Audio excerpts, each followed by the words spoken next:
Thank you, everybody, for joining us. This is part of a new pilot series that we're doing through UC Cooperative Extension, UC A&R. This is Community Economic Development Innovations for a Post-Pandemic Economy. So for today's agenda, we're going to just kind of cover broadly, why do we need innovations in economic development? And the topic for today under this is going to be, what should we expect out of our utilities providers? And I think we have an exemplary case study here to talk about what utilities can do in our communities. Today's webinar is going to be led by Kevin Short, CEO of On's Electric Co-op in Southern California. It's going to go anywhere from 15 to 30 minutes, depending on what Kevin's got for his PowerPoint. And then afterward, we're going to have a question and answer with Kevin Short. Just so you know, the next webinar is going to be coming up June 3rd, and that's going to be an exciting one as well.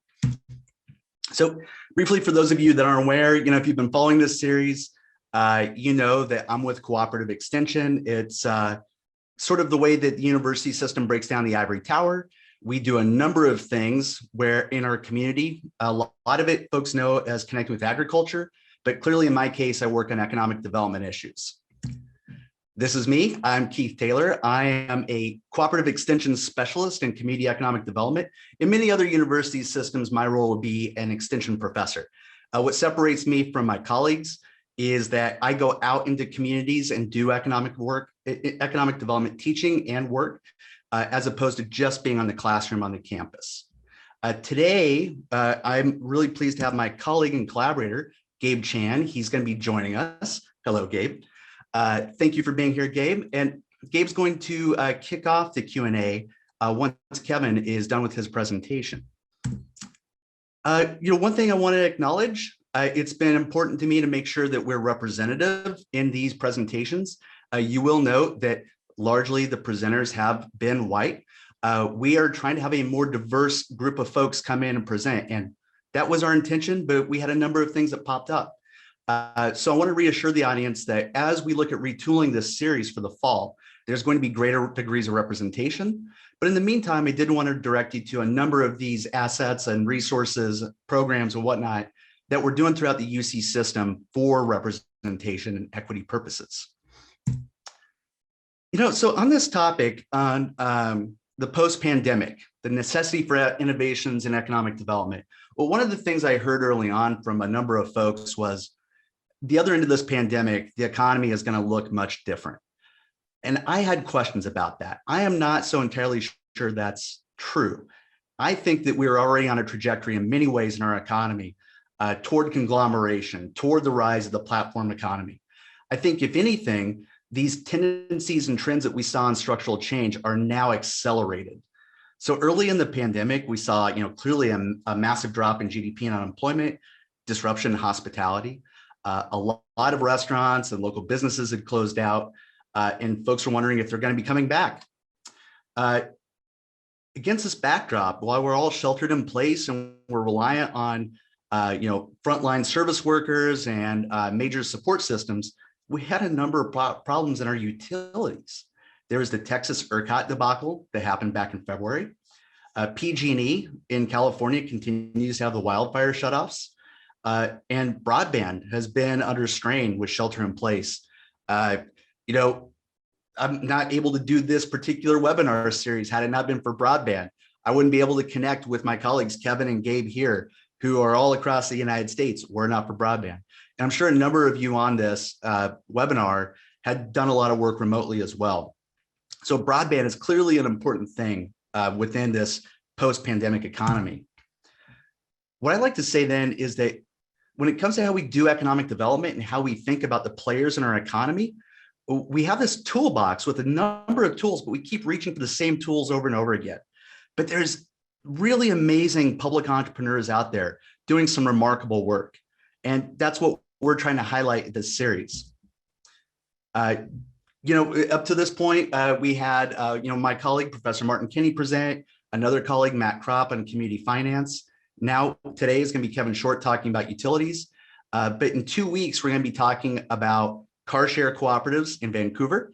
And then 4 weeks from now, we're going to be talking about workforce housing. All issues that are very relevant in a post-pandemic economy, particularly in California. So To reorient us back on the topic of utilities, I think there's a lot that people just take for granted in the utility space, and this is just writ large: electric, water, and broadband. A lot of things, a lot of the policies that are out there privilege investor ownership, as if that's the best pathway in order to meet our public policy needs. In this way, I find that consumer voice is silenced. So people don't feel like they have a voice. They have to go through very complex regulatory apparatus in order to be heard. And because we have these orientations, a lot of innovations that are in this space go unnoticed. What's going on with microgrids and renewables? This is obviously something that's in the dialogue in California, but people are wondering, where can we find good examples? What about resiliency during natural disasters? What about other services as well? How can we engage consumers as energy providers? And what about broadband? So today, our presenter is going to be Kevin Short, CEO of Anza Electric Cooperative. I've been working with Kevin ever since I came out to UC Davis back in 2017. Kevin's a great colleague. He's doing some really innovative stuff. I'm excited for him to present on this. But before we hop over to letting Kevin take over the webinar, I'd like to have my colleague from UCANR, Clint, talk about how you can interact. Yes, just go over the logistics here real quick. On your Zoom toolbar, you should see, among a couple of things, there's a Q&A and the chat. So for any questions that come up during Kevin's presentation that you have for him, you can pop up the Q&A there and type in your question. That keeps everything organized for the Q&A session at the end. For anything else that's not a question, if you have just discussion or you want to say a comment, you can use the chat box for that. And you'll note that on the two there's a little drop down. You can send it to all panelists. That's just to the speakers who want to tell us just something, or all panelists and attendees, that's to send it to everybody. So you can select from your chat there. And that's it. I'll kick it back to you, Keith. Thank you, Clint. And I'm going to hand over the webinar to Kevin. So Kevin, off to you. All right. Good morning, everybody. And thank you. Thank you, Keith. I appreciate the introduction. I'm going to go ahead and get my screen up here. Thanks again. I really appreciate the opportunity to speak with everybody. I want to thank Dr. Taylor and UC Davis, ANR, the Cooperative Extension, for having me here. It's a great honor to speak to the group about what we've been doing here in our little part of heaven in Southern California. We are an electric distribution cooperative established in 1951 up in the area around Palm Springs, between Palm Springs and San Diego, roughly, for anyone that's not familiar with the territory.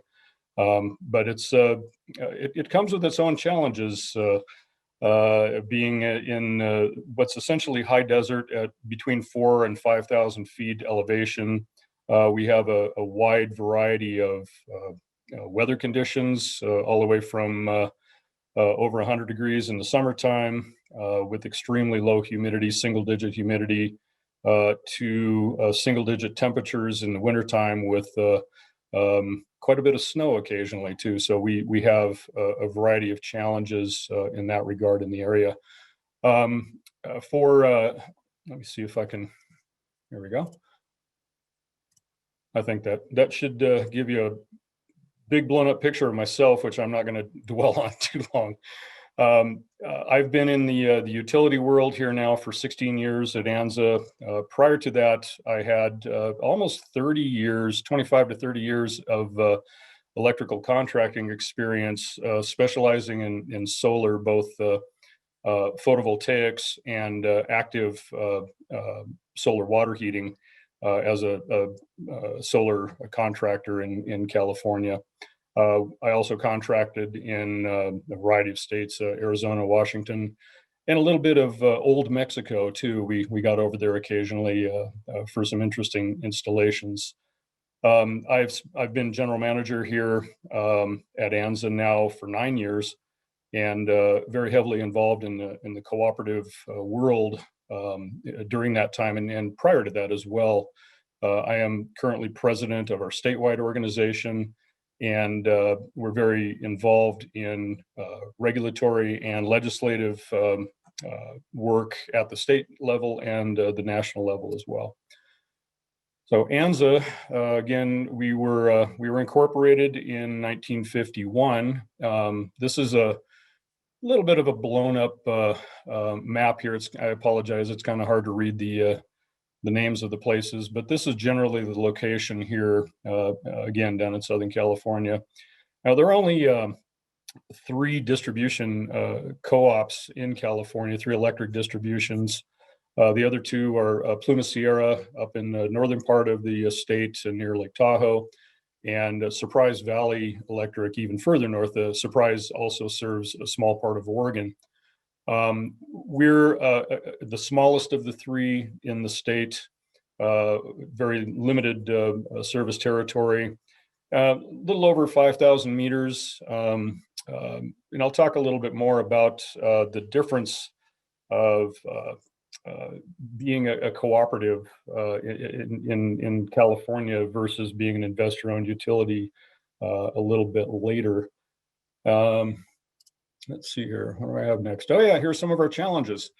So ANZA, when it was first built, was built on a $700,000 loan through the federal Rural Electrification Administration, beginning in 1950.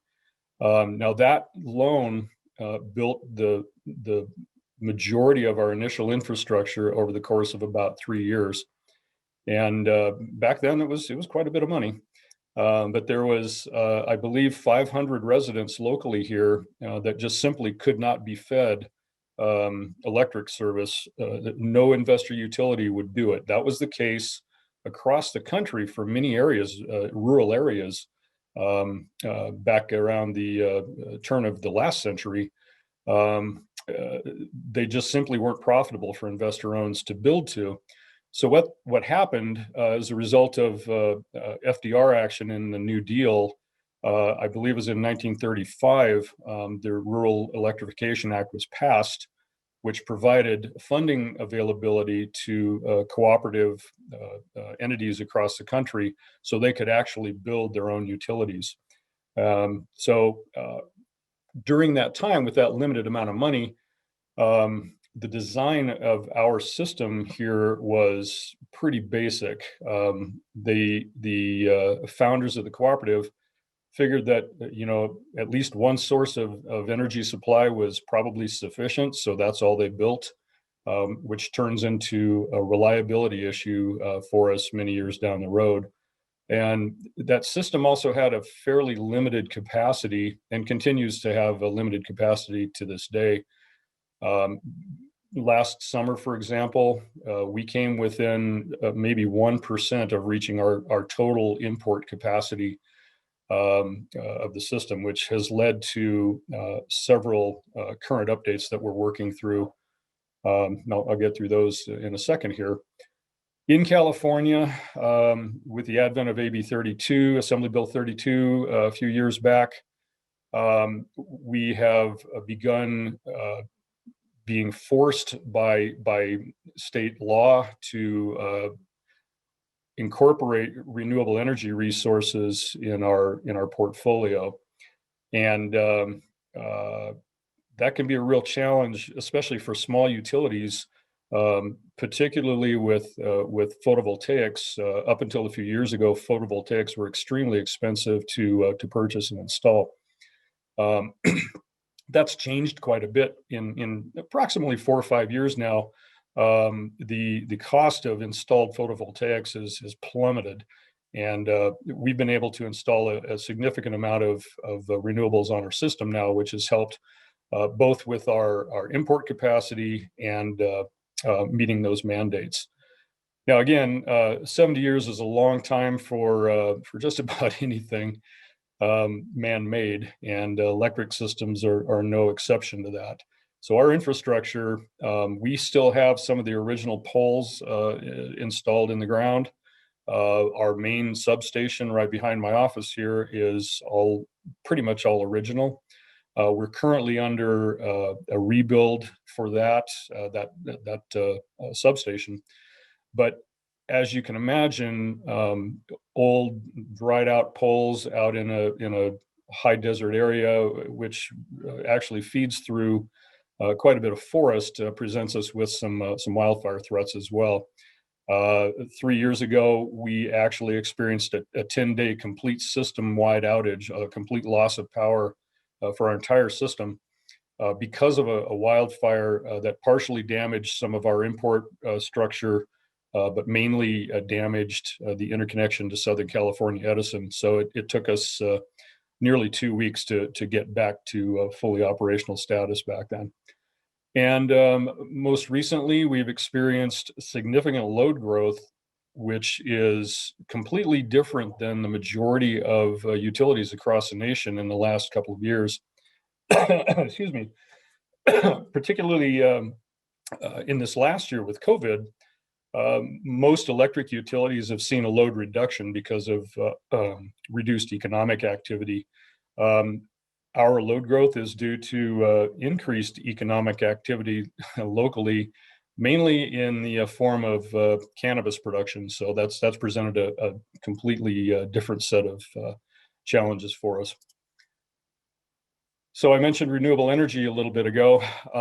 Currently, within the last 5 or 6 years, we have begun installing photovoltaics very, very actively and aggressively on our system. Currently, we have a little over 4 megawatts of PV installed on our territory. We also obtain 5 megawatts worth of generation from our generation and transmission provider in Arizona, and I'll mention a little bit about that entity later. Last December, we installed our first storage system consisting of a 2 megawatt, 4 megawatt hour battery co-located with most of our solar. What we're using that battery system for, the energy storage system, the primary use of that is for islanded, off-grid backup in the event of a loss of incoming power.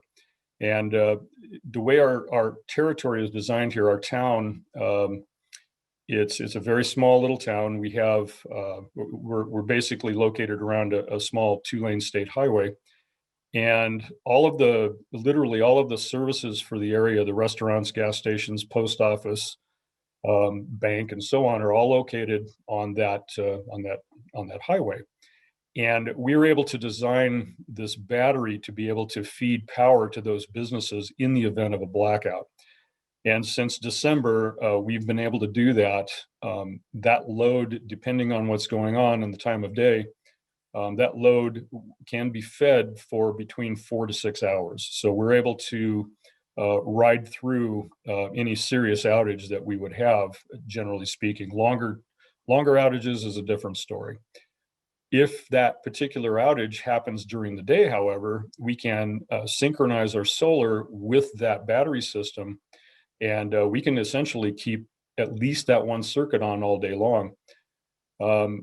So that's been a very helpful increase in reliability for our cooperative. The secondary use for that battery is for load reduction, peak load reduction. As I mentioned earlier, last summer we came very, very close to our reaching our absolute maximum import capacity of about 19 megawatts. So we were able to add 2 megawatts to that by discharging that battery strategically at peak times, and we've been working through that experimentally a little bit over the last couple of months, getting ready for summer. And the tertiary, the third use of the system is arbitrage. We're able to strategically discharge the battery at periods of higher energy cost, typically in the later afternoon, and then recharge during the following day at peak solar time. So we're essentially feeding that 2 megawatts of energy via solar at critical peak times. So, and that is the basis of our microgrid for the area, that capability of feeding those businesses. So we're extending that battery later on this year. We're adding another 2.5 megawatts of storage capability, again, with the help of our generation transmission provider.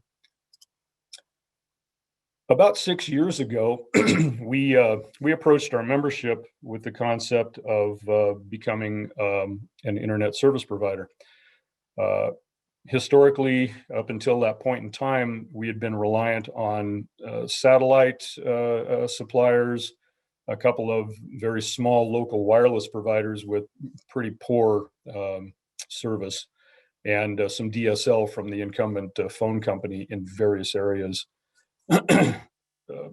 by by 6 years ago, most of us had pretty much been fed up with the concept of having terrible internet.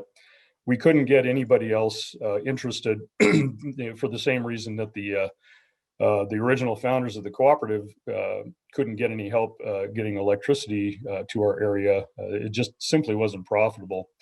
With roughly 5 residences per mile of energized line, our density just simply doesn't work out financially for most investor-owned utilities of any kind. So we developed our Connectanza fiber optic proposal and took it to our membership in 2015. Interestingly, this was the most well-attended election in our history. We had almost 3 times as many votes as we normally do in an annual election of any kind, and we received a 93% approval rate for the proposal. Now, this is a gigabit passive optical network fiber system. It's fiber optic all the way from our interconnection to the outside world, all the way to the router inside our members' homes and businesses. We're currently offering 100 and 300 meg service symmetric, that's up and down, for $49 or $79, depending on which speed you want. And we're able to go higher speeds for some of our anchor institutions. We have a couple of schools in the area, a casino, and so we're able to offer some pretty good service for a fairly low rate. Now, this is free of any service contracts, no installation cost, and no data caps. It's simply an at-cost benefit of being a member of our cooperative. Now, the system is gigabit capable. We did compete in the recent RDOF grant auction with the FCC, and we've tentatively received some approval for some expansion in our territory. And we're going to be working on that over the next few years, moving outside of our boundaries currently. Part of that expansion involves making gigabit speeds available to everyone. That does serve our entire territory, and this was really made possible and much, much easier for us by leveraging some state funding through grants, and again, as I mentioned, the RDOF funding as well. So the basis of the cooperative business model in terms of utilities is the 501c12 designation from the IRS. It's a not-for-profit, similar to any 501c nonprofit entity. The major difference is that anytime that we have excess operating revenue at the end of a year, it's redistributed to our members on a patronage basis. So the more, say, an electric member spends on their electric bill during a given year, the more they get back at the end of the year based on what our margins are. So this ultimately results in service at cost. So we truly can say that we are providing the lowest price possible service to our membership at cost. And this has made us such a pivotal part of the community over the years. It's really incredible to think about how involved we are with every aspect of life in our community here. So it's been a real pleasure for me to be participating in that process during my career. And this wouldn't be possible if it weren't for the entities that we do business with. Everything that you see up here, every one of these entities is a cooperative of some form or another. So when Anza Electric needs energy supply, for example, we go to our generation and transmission provider here in Arizona. They have made it possible for us to comply with state requirements for renewables. They've made it possible for us to build our energy storage system, and I think we'll be the beneficiaries of that relationship for the remainder of at least my career. That's for sure. We're also a member of, I mentioned our statewide organization, Golden State Power Cooperative. I am currently the president of that entity. But what we do at Golden State is mainly legislative advocacy for our membership, and regulatory assistance and interpretation. There's all sorts of things that we provide for our members. And again, everything's done at cost. CoBank and CFC over here, those are our cooperative bank entities. Without that funding mechanism, it's just really not possible to operate as a utility. But these folks are ready, willing, and able to help with anything, including emergencies. I mentioned that that 10-day outage.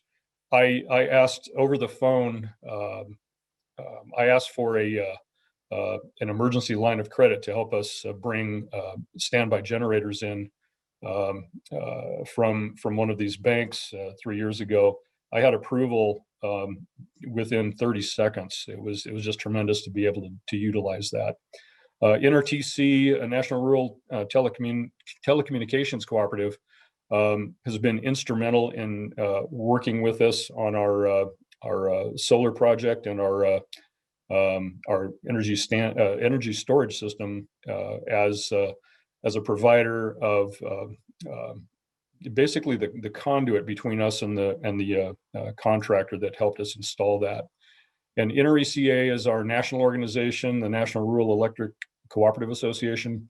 I can't remember how long NRECA has been around, but we have been a member of NRECA since their inception. And they provide us with a host of HR services, employee benefits, medical insurance. It's just tremendous. And as well, they help us with legislative and regulatory work, both at the state and federal level as well. These are the 7 cooperative principles that every single cooperative, real cooperatives, not just utilities, but every type of cooperative in the world is based upon. There's no cooperative that I can think of that doesn't have some kind of interaction and dependence on these principles in their daily operations. What we really value the most here locally is basically the number 2, the democratic control. Our cooperative is governed by an elected board of directors, and they are elected by the members of our cooperative. The only requirements you have to be a director of our cooperative here is you have to be a member, you have to receive service from us in some form or fashion, and be alive.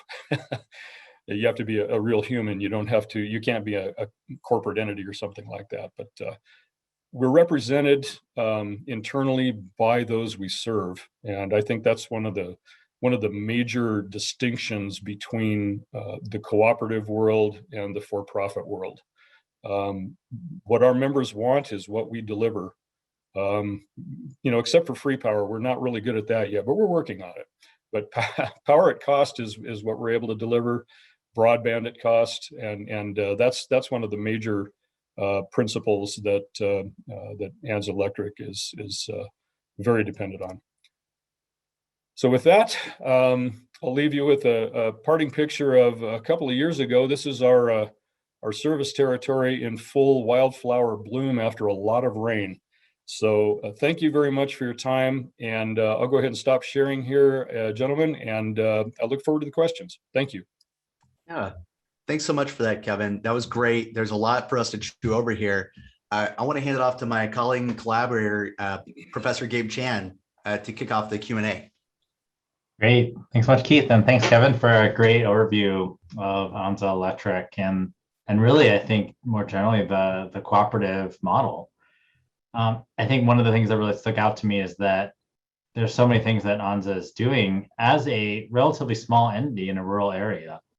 I think just to recap, functioning as a low margin utility, I think you said several times, providing services to the members at cost, and doing so in a relatively isolated region where the other service providers, for-profit entities aren't coming in. And they think about some of the challenges that you outlined, how to provide resilient power in the face of shutoffs that are happening all around you, or your power providers providing shutoffs, and building a microgrid to help meet those needs, complying with California's renewable mandates, and even I didn't catch this, but I've seen some of the coverage of Anza participating in the Access project with NRECA to provide specific benefits to low-income members through solar, and then providing broadband, as you were talking about at the end here. So I'd be curious if you could go a little bit deeper into the cooperative business network. You had that one nice slide showing all the entities that you're working with, but many of those are co-ops too. With Arizona G&T, I think there's a governance structure that you have with them too. Can you just talk a little bit more about how you actually work together in this work, and think about that kind of that principle of cooperation among cooperatives, and then maybe if you would just stretch a little bit and say what could the rest of California learn from what you're doing here in other parts that maybe don't have the same kind of cooperative principle or mentalities of serving communities. Great question, Gabe. Thank you. Specifically with Arizona APCO, Arizona Electric Power Cooperative, we are what's referred to as an all requirements member, which means that basically just what it sounds like, whatever we need, they have to supply. In exchange, in that relationship, whatever we need, we go to them. And it's a mutually beneficial relationship, and has been since we joined in, I believe it was 79. We have representation on the board of APCO as a member cooperative. So we send two either directors or myself to meet on the board and make decisions as to how the as to how APCO is run. So that's a further extension of the co-op mentality that member control, democratically elected, and so on. What's really been beneficial for us with APCO specifically is their responsiveness to our needs in California. We're the only California member of an Arizona G&T, Generation Transmission Cooperative. And I can tell you that the regulatory needs in California are significantly different than they are in Arizona.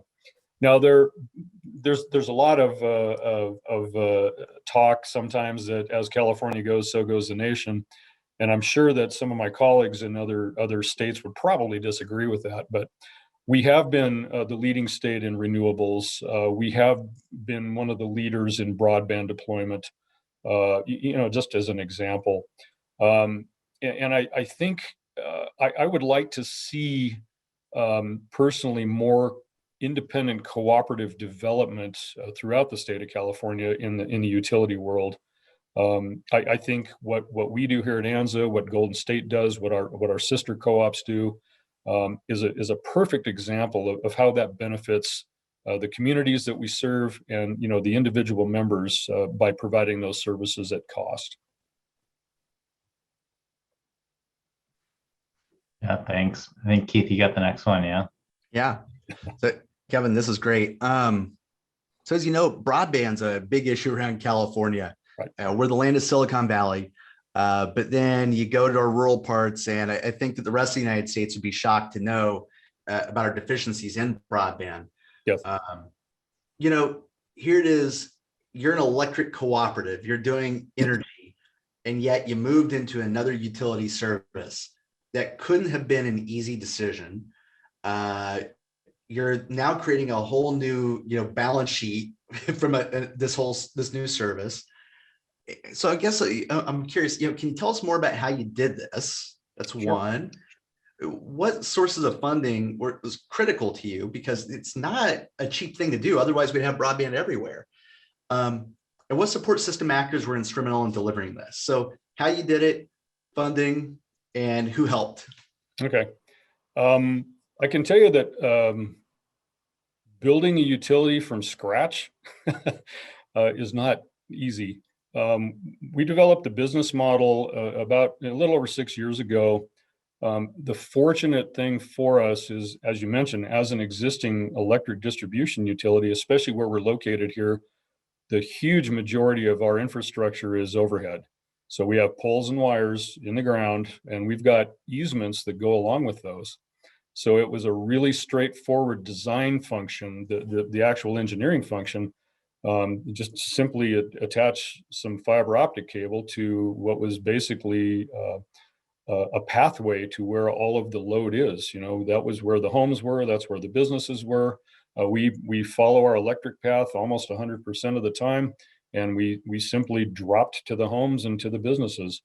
So that part wasn't too bad. Interestingly, the business structure was a little more complicated. I followed. I will admit I didn't have this idea first. One of the great things about the co-op world is plagiarism is invited. The cost of admission is an adult beverage of your choice at the next time we get together. And so my friends at Plumas had been in the telecom world for several years successfully. And they have since, in the last few years, really expanded their offering to their members as well. So, we're both really, I think, really good success stories as far as that goes. The major difference was when Plumas developed their telecommunications division, it was a standalone for-profit subsidiary. When we did it here, we did it under the umbrella of the 501c12 not-for-profit design, so that regardless of whether it makes any money or not, the members receive it as a value-added benefit. Now, fortunately, we've been able to turn a modest, very modest positive margin here in the last 8 or 9 months, which is not bad. I'm okay with that. But in truth, we're at about 60% of our members' homes and businesses already. They're served. We've had to expand our import capacity twice now, and we're looking to do it again within the next year or so. Especially when we shift to the gigabit offering. And I'm sorry, what was the third part? Money. A lot of we did borrow some initially up front, a fairly small, relatively small amount. The one thing that I've got to applaud the state of California for the Public Utilities Commission is the availability of grant funds for qualified entities to build broadband. The California Advanced Service Fund, under the guidance of the PUC, has been responsible for more than half of our expenses in building this. And in addition, they're providing some more incentive funding along with the RDOF funds for recipients of RDOF. That's a Rural Development Opportunity Fund through the FCC at the federal level. Did that answer everything? One more thing. So I was asking about the support system actors. And the reason why I asked that is whenever I'm out working with California communities, there can be a lot of fly-by-night actors that are making these claims about what we could do in broadband. Mm-hmm. And a lot of people will overpromise, they'll overcommit, and they won't deliver. And I think that's been sort of the story of rural broadband for the last 20 years. Yep. But what I'm observing is a lot of rural electric cooperatives are delivering, and they tend to be pretty conservative in their commitments, but they over-deliver, shall we say. So there seems to be a secret sauce there with regard to the co-op business network and the people that you're able to tap into. Can you talk about that expertise and knowledge base? I know you have Plumas Sierra, but there are more. Right. There are actually. I certainly don't want to discount Plumas. I mean, they helped us out with an independent reporting entity that helps us with all of the myriad PUC and FCC reports that go along with being a telecom. You know, we had no experience with telecommunications here. So there was that. Funding is not a small thing. Obviously, it's basically everything. If you can't get affordable funding for your project, it won't work. And our banks are just phenomenal. They depending on what we're asking for, they will usually allow us to pick our own terms within a few ranges of things. For example, if we need to modify an existing loan, there's a lot of flexibility there. They can commit to lines of credit for us that, you know, frankly, I don't know that I could get from a commercial bank. And then after it's all said and done, at the end of the year, we get a check back from them for our patronage capital, just like we send to our members. So that's the real beauty of the stacked cooperative model, as far as I'm concerned. You know, you have to pay to play, but you also get paid to play. So it's a great relationship. Again, our G&T has been indispensable in everything we're trying to do here. I would not have a single bit of renewables in my portfolio if it were not for them. And them recognizing the needs, particularly after that wildfire that I mentioned, the needs of the advancing technology of microgrid capability and providing the contractual and financial support to get that done. Again, indispensable for us.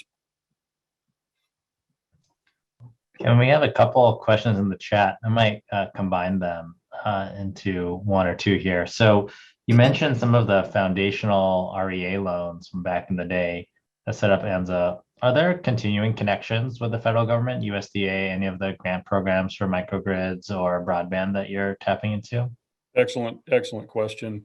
Up until about 6 or 7 years ago, we were a federal borrower. The cooperative banks developed organically, really all of the electric co-ops got together and formed CFC back in the 70s, I believe it was. They wanted an alternative to the federal, what is now the Rural Utility Service, which is a division of USDA. So they wanted an alternative for all of the cooperatives, the electric cooperatives, to borrow from. So we paid off what were some higher loans from the federal government a few years back, and we're now financed completely through CFC and CoBank. But that RUS funding is still available to any electric entity, cooperative entity. And I believe, and I'm not sure that there are loans available for broadband through RUS. I'm unsure of that. But again, you know, that RDOF auction participation by us is a good example of the FCC federal grant funding being available. Through our national organization, we're a beneficiary of a lot of Department of Energy grant money. You mentioned the Access program. That's one of those low-income solar development grants that InterECA operates for us. We are a participant in that program, and we have a 1 megawatt solar array that is being dedicated to a low-income solar in our area. It's the first one in California, specifically for low-income residents. I'm very excited to be involved in that. That was funded through Grid Alternatives is the contractor for that. They're a low-income provider of solar across the country. They worked with one of our local Indian tribes that we serve completely to develop that project with a loan from the California Community Services Division. I think that's the right entity. But it was completely paid for through grant funding. And the cooperative becomes the owner of that array, as long as we, contractually agreed to provide direct benefit to the tribal members and low-income solar to the rest of our members up to the 1 megawatt capability. And we're just days away from turning that system up. So we're very excited to be involved in that. So there's a lot of those DOE type of grants that are around. One of the studies that was a DOE funding funded project was our original solar array out here that we participated in again with ECA several years ago. Yeah, thanks. That's great. Yeah, I think one of the themes I'm picking up from this answer and through the whole talk is the collaboration among cooperatives and how that continues to evolve really quickly. There are actually two questions in the chat, both on the same theme, which actually, I would frame as, what could ANZA do for other cooperatives? You talked a little bit about how you've learned from Plumas, and there's two questions here asking, are there going to be some new co-ops that are going to be formed to provide broadband in the rest of California? And are you doing anything along those lines? Absolutely. Well, I'm really happy that our statewide organization is collaborating with UC Davis and Dr. Taylor's program. Is it okay if I call you Dr. Taylor today? All right, thanks. We're very excited to be part of that. That is one of our big pushes here, is to try to figure out what structure would work in the state of California in rural areas rather, to develop more cooperative broadband entities. And it's a big challenge. It's not an easy thing to start that up, and I'm positive that the old saying amongst us here is, if you've seen one co-op, you've seen one co-op, because it's going to be different anywhere we go. But I think there are tremendous opportunities here, and I think that the best thing that ANZA can operate or offer to any entity, whether they're a cooperative or any other type of entity, is we're very open with our experience here. We've made several mistakes along the way. I'd love to say it was flawless and perfect, but not quite yet.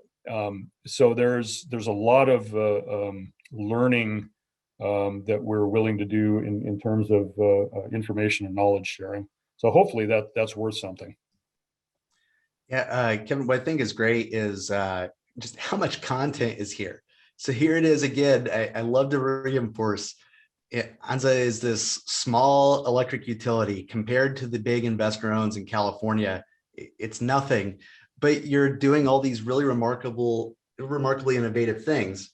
So we have a question here. What's Golden State's outlook for cooperatives in California going forward? Are there growth opportunities for existing and new electric co-ops? And what are key partnerships you see within and outside the cooperative space? I think this is a good question for a number of reasons. California has a number of utility needs on the horizon, and there's a lot of things that cross over between various utility services, from electricity to broadband to water. And as we know, if you pay attention to California politics, Governor Newsom has really been talking a lot about wildfire hardening, more broadband, water resiliency, also drinking water quality, and these sort of things. Sure. And we have an emergent CCA sector, we have municipals. It's just across the board.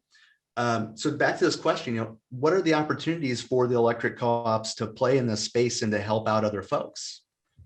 What's really probably the most fun for me, and I hope I don't say this too loud, and I really hope there's not too many PUC folks on the line. We're so lightly regulated as cooperatives in the state that we can darn near do whatever we want, based on what the members want and what the board of directors, gives us the okay to. But why I say that is, number one, rate structure. That's the one thing that the PUC is totally hands off with co-ops. When I haven't mentioned that yet in the talk here today, but we are, again, 5,000 meters roughly. That's an order of magnitude smaller than Southern California Edison, for example. They have 5 million meters. Our rate structure runs 30 to 40% below theirs. That's before we retire any capital credits for any given year. And we're able to do it because of that not-for-profit structure. So I think that example would really lend itself to the development of any new cooperatives, if you are able to operate in that 501c12 sphere, your rate structure is going to be so tremendously low. Once you're established, that I think you'll be extremely competitive, even with the big guys. On our broadband side, our 100 meg symmetrical offering, with a literally a 99.59% uptime for the last 5 years, is almost half the price of the competition. If you want to call it competition, it almost doesn't qualify as broadband. So I'm sorry, I sound like I'm bragging now, but I think that's part of the success story, really, that cooperatives can bring to the table in helping other entities get moving. One little crystal ball look, I've seen lately a lot of prognostication about the utility of the future, the electric utility of the future. I think we're looking towards, and it really doesn't take too much stretch to think about this, a more distributed, more non-centralized structure, where there's distributed generation, storage, and everything, as long as it can all be coordinated to some degree by a serving utility. It's not going to be the utility of 1950 anymore. I've heard it said that if Thomas Edison all of a sudden woke up one day out of his long sleep and looked around, he'd recognize about 90% of what he sees on the electric utility side. That can't stay that way. We're a 140-year-old utility model now. It's time we grew up a bit and look forward into the new technologies. Yeah, great. We got a couple questions here. One, I think it's just a piece of information here that RUS does have loans for rural broadband, the Community Connect and Reconnect programs. Thank you. Thank you. Yeah, we got another question here about tribes in particular. Maybe could you give some high-level points about how you work with tribes as sovereign entities, and are there specific opportunities that tribes can bring in for funding? There's a mention here of a rural broadband for tribes program at NTIA. Excellent question. We serve 3 tribes totally. They're wholly located within our service territory, both electric and broadband. And the tribe that I mentioned that we're partnering with on the solar project, they are a very proactive group of folks that just really look for opportunities to improve their community. And partnering with them on the solar project was just a great opportunity for them, as well as the cooperative at large. Recognizing the additional funding opportunities that tribes do have. In some cases, there's usually carve-outs for grant programs that involve tribes.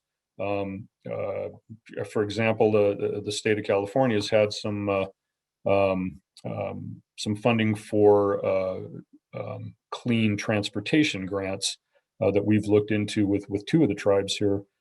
They haven't moved yet, but there are many opportunities both at the state and the federal level. But recognizing the sovereign, the sovereign nature of the tribes, I think is the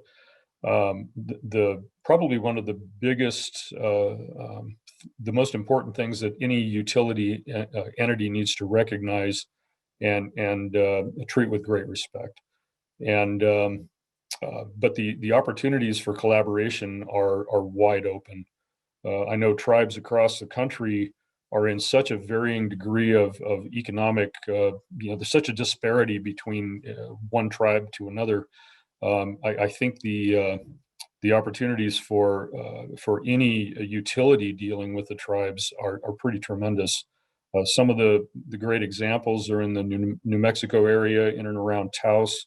One of our sister co-ops over there has done some great things with their tribal entities, developing solar projects on tribal land, for example. Okay, great. One more question too. California finds itself headed towards another year of drought. And I wonder if you could speak to any possibilities of thinking through the water sector and other opportunities for something like a cooperative structure there, or have you worked with other entities in the water sector in your area? Wow, that reaches a bit for me. We are a recipients of 1.4 megawatts of the Boulder Canyon project, Hoover Dam. We get just a little bit of energy from them on a 50-year contract. That was one of our first acquisitions of baseline renewable energy. Actually, again, with the help of our G&T in Arizona, we were able to secure that. Excuse me. That is affected seriously by the drought. They're looking at record low water levels for Lake Mead forecast next month, which will undoubtedly curtail electric generation. I think in terms of domestic water, for example, I have to believe that the cooperative model will work for water utilities as well. I think there are several, I know there are several multi-purpose cooperatives around the country that serve not only electric, but water also. And I'm just not that familiar with what they do, but I see in California a real need for probably a more equitable distribution of water resources around the state. And actually our neighboring states would probably benefit from that as well. So Kevin, thank you so much for this. We're coming up on time. We really appreciate you giving us insights into how an electric cooperative functions and all the great things that ANZA is doing and what those insights can offer to what's going on in other parts of California and other utilities elsewhere. For those of you that are here on the webinar and are coming back to the series, up next in 2 weeks is going to be Patrick Nangle. He's the CEO of Moto Cooperative with Vancouver. It's a fantastic model. And, Kevin, for you and your other electric cooperative colleagues that are on this call, you might be interested in this for rural transit issues as well. So I'm excited to be able to bring folks like Kevin and Patrick into this. I also want to thank my colleague Gabe for co-hosting this with me today. So thank you, Gabe. And we'll look forward to seeing everybody in 2 weeks. So see ya.